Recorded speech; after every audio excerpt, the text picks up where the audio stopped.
Kita bersyukur kepada Tuhan.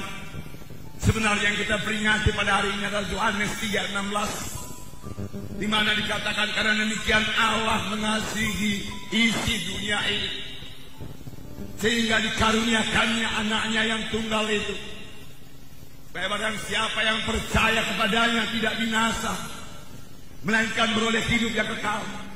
Barang siapa yang percaya kepadanya, siapa saja yang percaya kepadanya, siapa saja termasuk kita semua yang berhimpun di sini, apapun latar belakang saudara, suku, agama saudara, berita bagi saudara, Allah Bapa mengasihi saudara dan Dia tidak ingin saudara binasa. Dia mau supaya saudara sampai kepada hidup yang kekal. Oleh sebab itu Dia mengirimkan anaknya ke dunia ini, lahir menjadi manusia. Itulah Dia Tuhan Yesus Kristus, supaya barang siapa yang percaya kepadanya tidak binasa, melainkan beroleh hidup yang kekal. Tidak binasa, tidak binasa, melainkan beroleh hidup yang kekal. Jadi ada dua perkara. Ada manusia ini yang akan binasa, ada yang beroleh hidup yang kekal.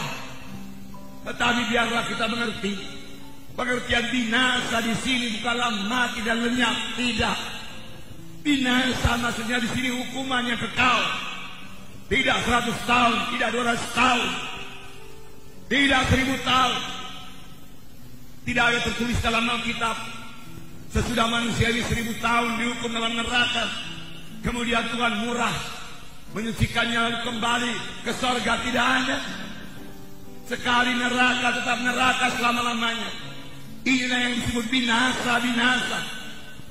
Saudara, bukanlah kebetulan karena hadir pada tempat ini. Janganlah seorang pun masuk ke tempat kebinasaan tersebut, yaitu neraka yang kekal. Percaya atau tidak percaya, neraka ada. Sudah ada. Bahkan sudah banyak orang ke neraka.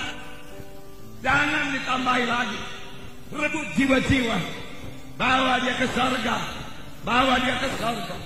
Tapi di samping neraka ada surga yang kekal. Surga selama-lamanya, selama-lamanya. Selama-lamanya senang. Di surga tidak ada kebinasaan.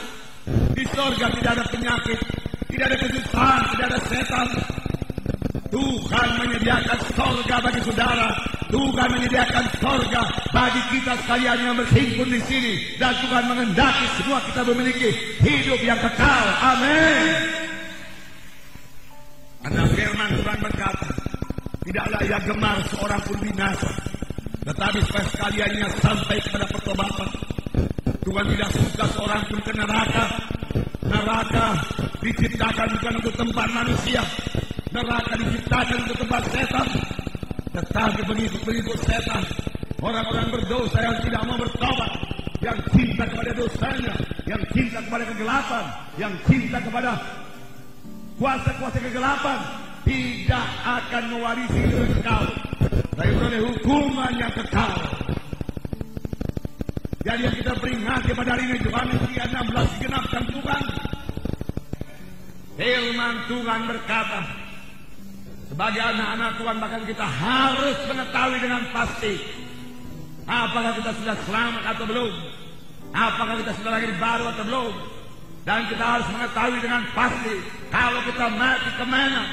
Kalau kita mati sebagai anak-anak Tuhan, firman Tuhan berkata kita ke surga, di bawah Allah bersama-sama dengan Dia. Kalau kita hidup dalam Tuhan dan mati dalam Tuhan. 1 Tesalonika berkata mengenai orang yang mati, janganlah kamu bodoh, biarlah kamu mengetahui semua orang yang mati dalam Tuhan di bawah Allah besertanya. Keselamatan ditentukan oleh hubungan pribadi kita dengan Yesus. Keselamatan jiwa, keampunan dosa, lahir baru, hidup yang kekal, semua itu sejalan, bukan ditentukan oleh pencatatan nama di gereja. Firman Tuhan berkata dalam 1 Yohanes pasal 5 ayat 11 dan 12 dikatakan, Dan inilah kesaksian itu. Allah telah mengaruniakan hidup yang kekal kepada kita. Dan hidup itu ada di dalam anaknya. Barang siapa memiliki anak, ia memiliki hidup.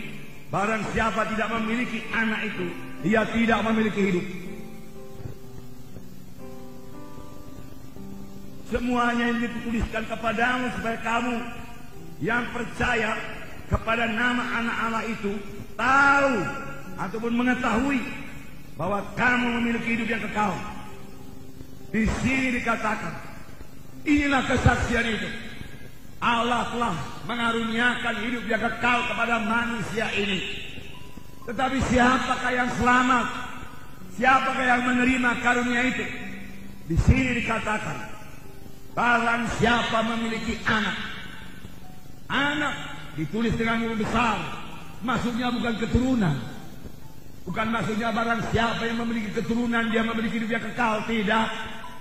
Maksudnya di sini barang siapa yang memiliki Yesus, ia memiliki hidup yang kekal. Barang siapa tidak memiliki Yesus, ia tidak memiliki hidup yang kekal. Rasul Yohanes berkata, supaya kamu mengetahui bahwa kamu sudah beroleh hidup yang kekal, yaitu kamu yang percaya kepada nama Anak Allah Yesus Kristus. Supaya kamu mengetahui. Sidang pertama, semua mengetahui dengan pasti bahwasanya dia beroleh hidup yang kekal. Itu sebabnya kepada sidang pertama, mati martir tidak menjadi persoalan. Dia tahu kalau dia mati martir, itulah dia berjumpa dengan Tuhan dan Juru Selamat. Kehidupannya tidak akan berhenti. Kehidupan saudara juga tidak akan berhenti.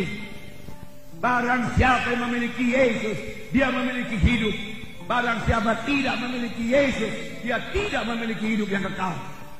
Jadi keselamatan jiwa bukan tergantung dari kebaikan saudara. Firman Tuhan berkata, kebaikan manusia ini, kejujuran manusia ini hanya sebagai kain lapuk di hadapan Tuhan. Memang sesudah selamat, saudara harus bertobat. Harus bertobat.